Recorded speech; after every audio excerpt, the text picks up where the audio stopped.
So ever since I started modding Kerbal Space Program 7 or 8 years ago, my biggest long-term goal has always been to create the International Space Station as it currently is in orbit, with every module, every major component accounted for.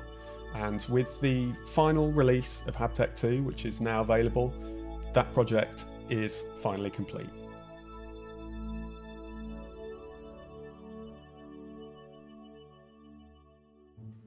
So this is by far the single biggest update for any of my mods I've ever done. There's a huge amount that's changed and a huge amount of new stuff that's been added.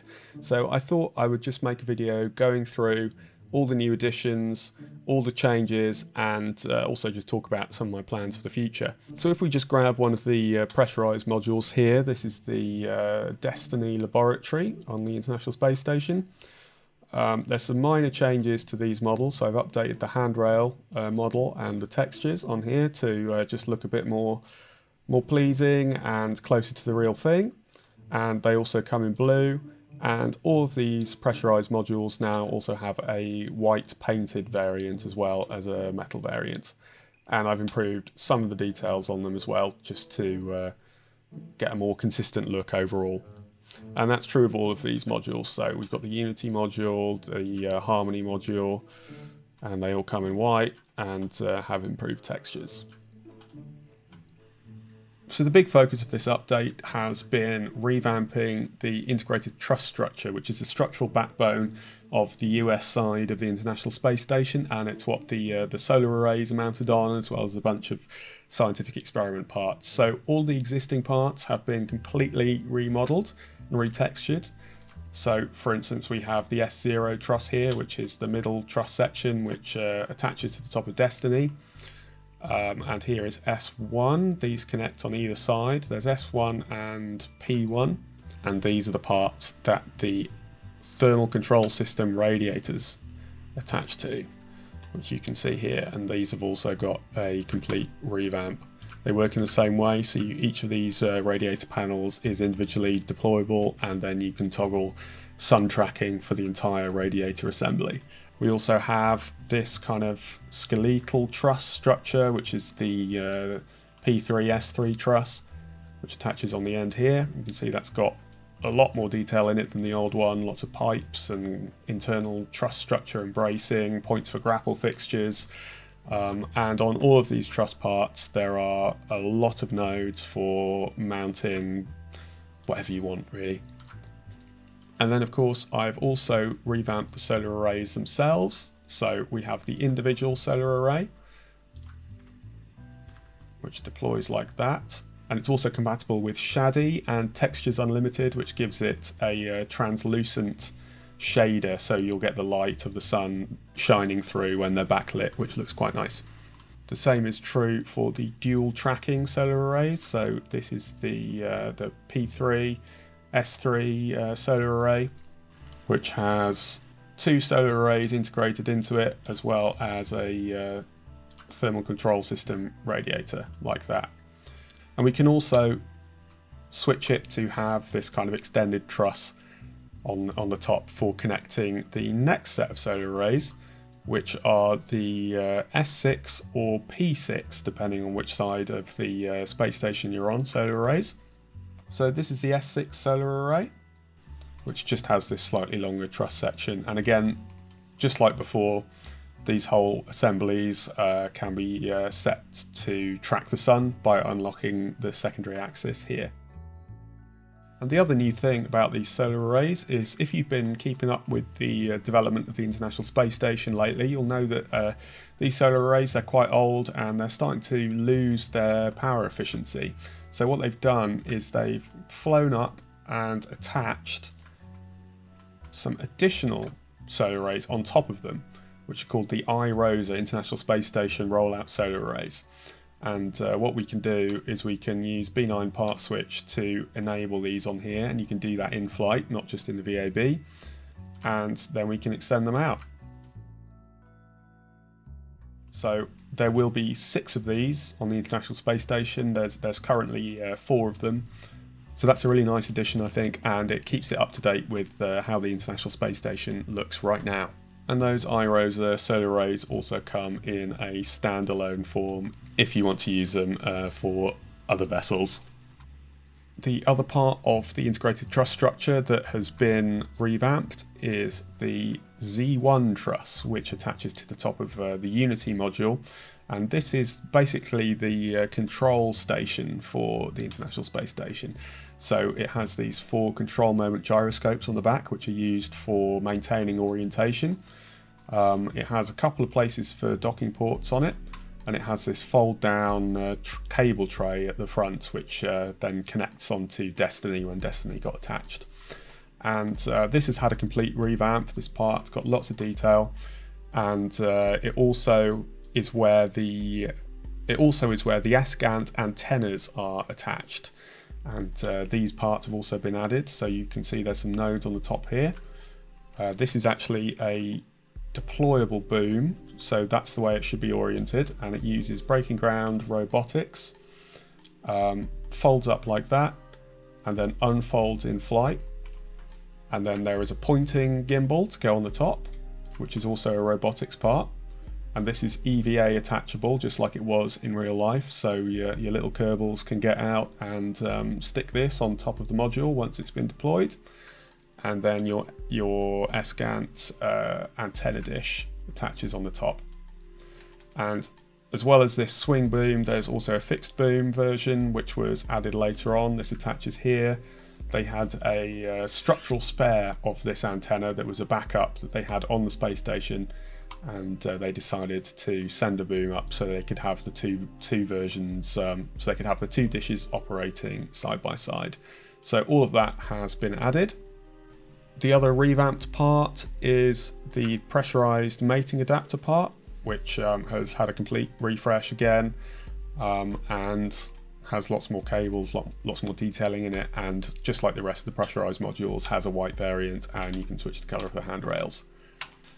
I've also created a completely revamped set of docking ports to go with the truss system, and these all match the different diameters of truss and shape of truss that you can get. And they're all compatible with each other, so you can use them to construct your space stations however you want, really. And as well as the actual kind of canonical ISS parts, we also have a few different variants of the truss structure to build your own vessels with as well. We also have a completely new set of common berthing mechanism ports. So these come in 3 different varieties, all of which have these little guide fins to help them lock together in the right orientation. In real life these are fixed, but in game we can retract them if we want to, if we don't want to line up in exactly these angles. So we have this active type 1 port. We also have an active type 2, and these tend to be used on the radial ports of modules where they might need to be covered up for long periods of time. They might not have anything docked to them, so they have this kind of thermal cover to them and these petals that open. And then there is also a basic passive side as well, which doesn't have any of this kind of control hardware that the active one does. But in game I've made them all compatible with each other. You don't need to worry about using the correct version of the docking port to connect with the other one. But that should add some fun variety and some added realism to your International Space Station builds.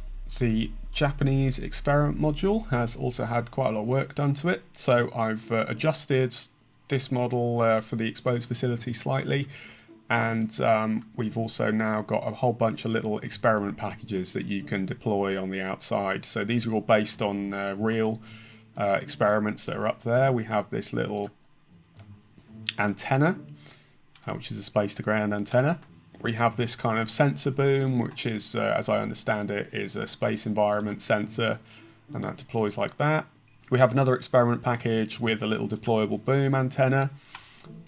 We have a science package, and then this is a little deployable science package that in real life is operated by nanoracks. It's a commercial science platform. And all of these have a built-in docking port of a new type, which is this little thing here. So in reality, there is an airlock built into the Japanese experiment module, which they can load these science components into, take them outside the space station, and then this robot arm here will pick them up and attach them to the external facility and then load them back in when they want to examine the data and send them back down to Earth. So HabTech Robotics I have updated, and this now features parts to build the Japanese remote manipulator system, which you see here. And it's a little bit fiddly still, as robotic parts always are in Kerbal Space Program, but you can actually use it to pick up these boxes and move them around. And to go with those new parts, we have these grapple fixtures, which have been completely revamped. So this is the experimental grapple fixture, which has this one connector here and has silver pins. And these come in 3 different varieties: gold, white, and metal.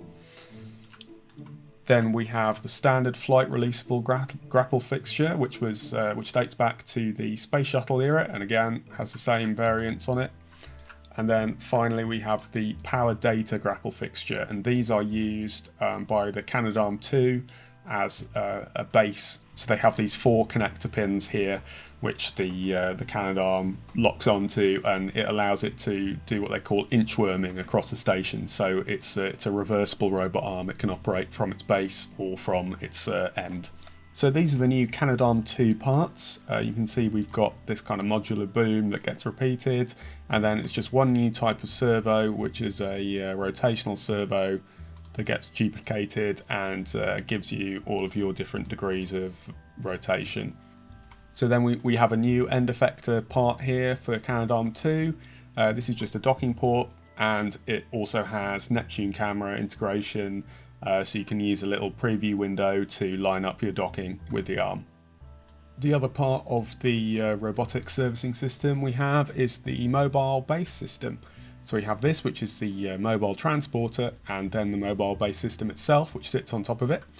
And what this does is it's kind of a little railway cart that moves along the entire length of the truss, and the Canadarm2 can dock to it on one of many grapple fixtures on there and ride it out to either end of the truss to get better access to work sites. So the way this works in game is it's a breaking ground piston part, and it basically just doesn't have a piston modelled, so it'll just go off on its own, floating if you don't configure it properly.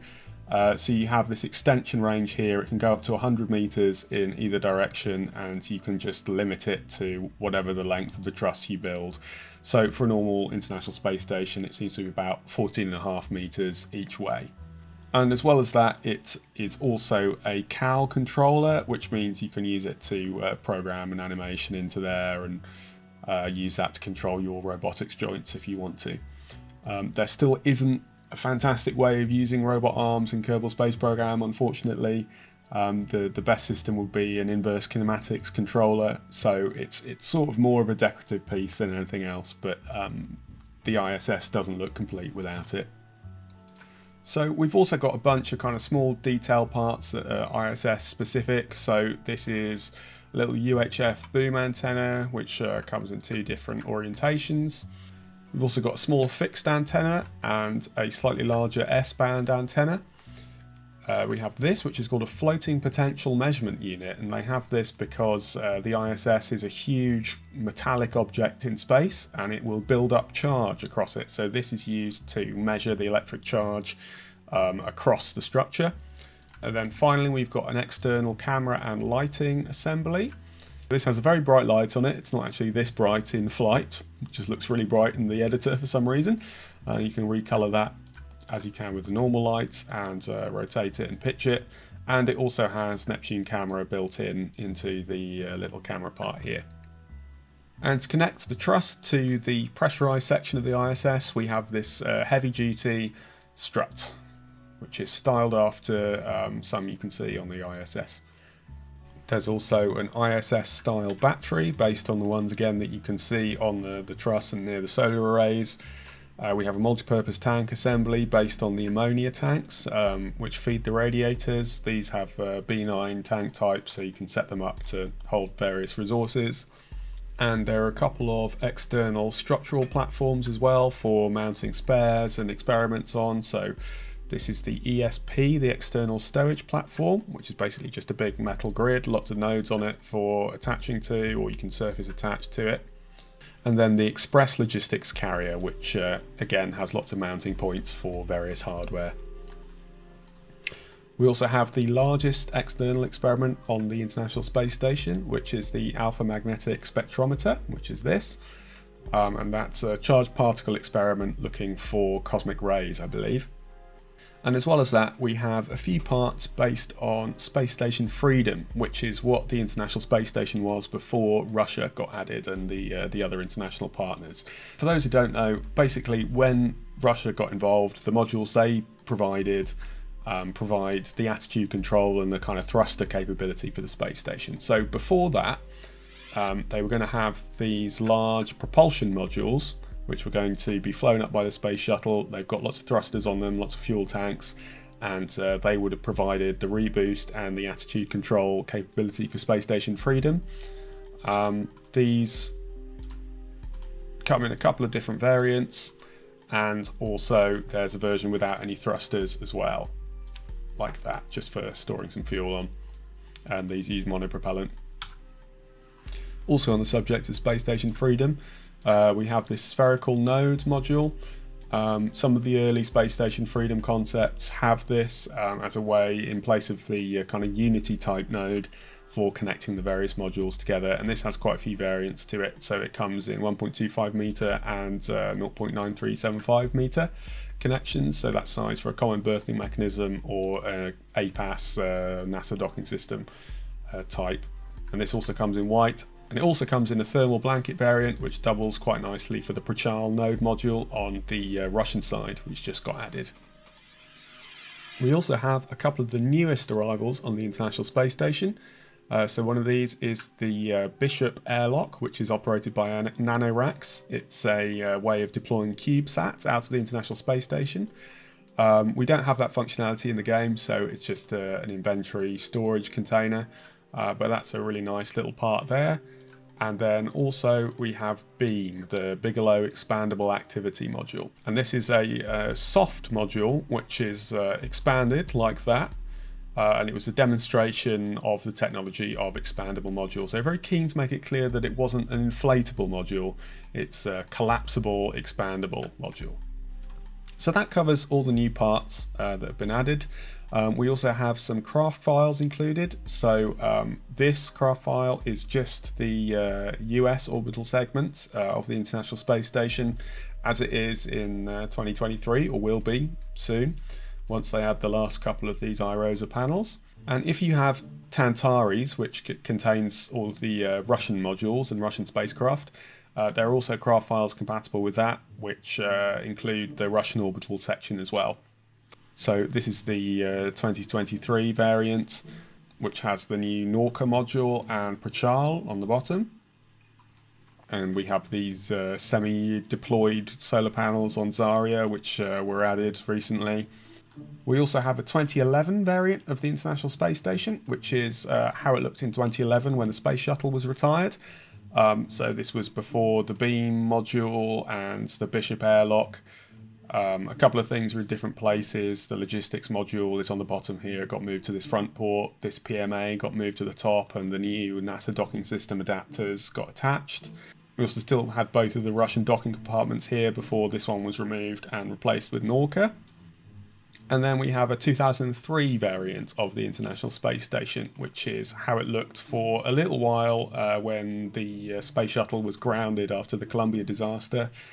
So construction paused for a while, and this has the P6 solar array, which is a unique part, which has a couple of extra thermal radiator panels on it because this provided cooling for most of the station before the rest of the main radiators were added. So this is quite an odd, kind of unusual configuration of the International Space Station, but I think it's quite interesting. It's got its own kind of charm to it. And lastly, we have the Space Station Freedom 1991 configuration. So this was one of the later versions of Space Station Freedom before it got merged with Mir 2 and became the International Space Station as we know it today. So due to budget cuts, they had to cancel 2 of the solar array wings, so it has this slightly weird asymmetrical look to it. and this strange kind of double hull here with the modules attached in parallel, and you have those propulsion modules on the top here.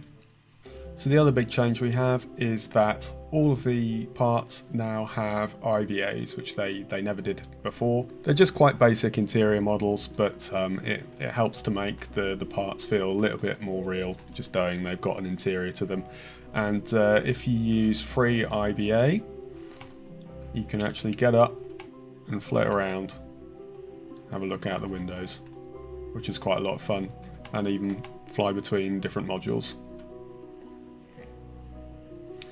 And it's quite fun being able to get to see your space stations from a different angle like this.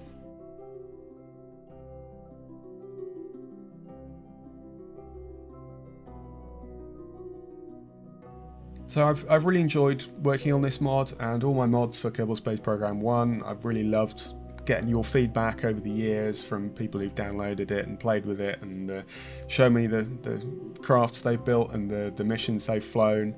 And I hope you get some enjoyment out of this mod, and keep an eye out for what I do for Kerbal Space Program 2. I've got some quite ambitious plans for that, and I'm really excited to share them with you.